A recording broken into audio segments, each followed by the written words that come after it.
इराणवरील लष्करी कारवायांच्या निषेधार्थ माकपच्या वतीने 4 मार्च रोजी जिल्हाधिकारी कार्यालयासमोर आक्रमक जनआंदोलन करण्यात येणार असल्याची माहिती कॉम्रेड नरसय्या आडम यांनी दिली आहे।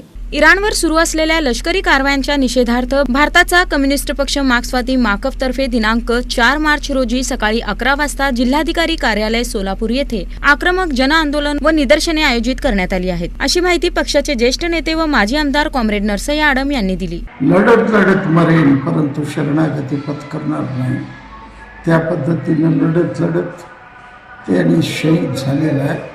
अशा या पावशी अमेरिका इस्रायलच्या युद्धखोर भूमिकेचा निषेध करण्याकरता बुधवारी दुपारी 11 वाजता पूनम गेटवर शेकडो संख्येने लोकशाहीला मानणारी जनता त्या ठिकाणी उपस्थित व्हावं आणि निषेध कार्यक्रमात भाग घ्यावा असं कळकळीचं आवाहन करत आहे। निदर्शनादरम्यान इराणवरील हल्ले तात्काळ थांबवणे, युद्धविराम जाहीर करणे, संयुक्त राष्ट्रसंघाच्या माध्यमातून तोडगा काढणे व भारत सरकारने स्पष्ट युद्धविरोधी भूमिका जाहीर करावी अशा मागण्या करण्यात येणार आहेत। कॉम्रेड नरसय्या आडम यांनी सर्व शांतताप्रेमी नागरिकांना आंदोलनात सहभागी होण्याचे आवाहन केले आहे।